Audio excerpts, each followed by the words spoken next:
கீதையில் 7வது சாப்டரில் 30வது ஸ்லோகம், கடைசி ஸ்லோகம்.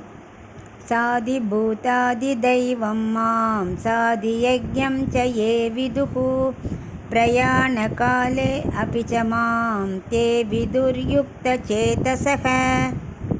இந்த 30வது ஸ்லோகத்தோட அர்த்தம் பார்க்குறதுக்கு முன்னாடி 29வது ஸ்லோகத்தில் கைவல்யார்த்தியில் கொஞ்சம் பாக்கி இருக்குதுன்னு அப்போ சொன்னோம் இல்லையா, அதை ஒரு லைனை முடிச்சுடலாம். கைவல்யார்த்திக்கு அந்த ரெட்டையாக இருக்கிறது பிடிக்காது. துவந்த்வ மோகம் சொல்லுவா இல்லையா, அது பிடிக்காது. என்னென்ன? மூப்பு, இறப்பு, பசி, தாகம், சோகம், மோகம், இந்த 6 அவருக்கு பிடிக்காது. அது இல்லாமைக்கு அதுக்கப்புறம் இன்னும் 6 பிடிக்காது. என்னென்ன? பிறத்தல், வளர்தல், மாறுதல், அழிதல், இறத்தல், தேய்தல். இந்த 6 அவளுக்கு பிடிக்காது. அவளுக்கு என்ன வேணும்னா ஆத்மாவையே அனுபவிச்சுட்டு இருக்கணும். அதனால் அந்த யோகம் பண்ணி பண்ணி ஆத்மானுபவத்திலே இருப்பான்னு கைவல்யார்த்திக்கு சொன்னான். இப்போ 30வது ஸ்லோகம். இதில் ஐஸ்வர்யார்த்தியை பற்றி முதல்ல சொல்லிவிட்டு அதுக்கப்புறம் 2 சொல் மட்டும் ஐஸ்வர்யார்த்தி, அப்புறம் ஃபுல்லு 3 பேருக்கும் எதெல்லாம் காமன்னு சொல்கிறார். அதாவது ஐஸ்வர்யார்த்தி, கைவல்யார்த்தி, பகவத் லாபார்த்தி எல்லாருக்குமே எது காமனாக வேணும் அதை சொல்கிறார்.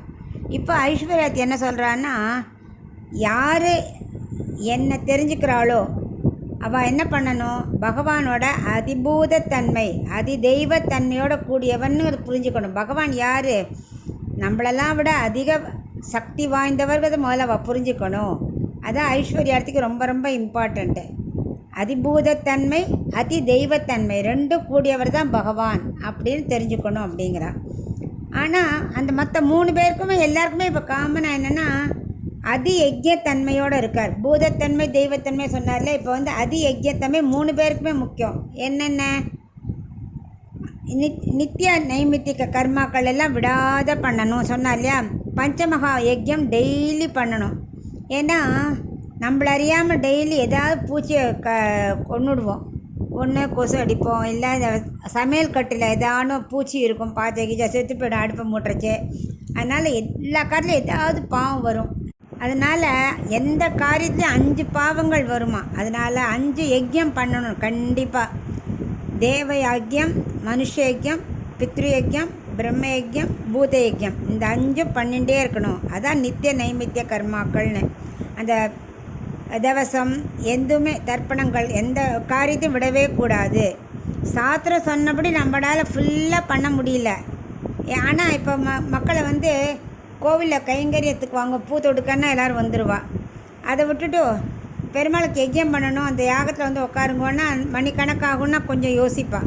அதனால் நமக்கு டெய்லி உள்ள காரியத்துக்கு ஒழுங்காக விடாத பண்ணுறதே பெரிய விஷயம். ஆனால் நம்ம கர்மாக்கள் நம்மளை விடவே விடாது. அதை கண்டிப்பாக செஞ்சு தான் ஆகணும். 3 பேருக்குமே அந்திம காலத்தில் பிராணன் போகும்போது கூடங்கிற வார்த்தைப்பட அப்படி ஒரு வேர்டு போடுவார். அந்திம காலத்தில் கூட என்னை நினச்சிட்டே தான் உயிரை விடணும். சரணாகதி பண்ணவனுக்கு மட்டும் அதைப்படி நடந்துட்டால் பகவான் நினைவு வச்சுப்பார்.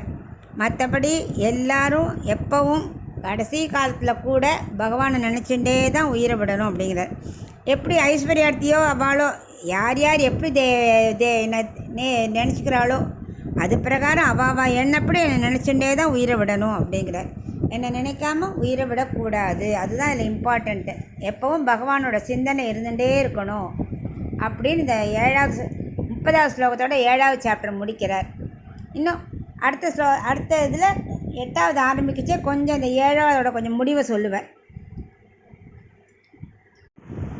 தத்சதிதி ஸ்ரீமத்பகவத்கீதாசு உபனிஷத்சு பிரம்ம வித்யாயாம் யோகசாஸ்திரே ஸ்ரீகிருஷ்ணார்ஜுன சம்வாதே ஞான விஞ்ஞான யோகோ நாம 7மோऽध्यायः. சர்வம் ஸ்ரீகிருஷ்ணார்ப்பணமஸ்து.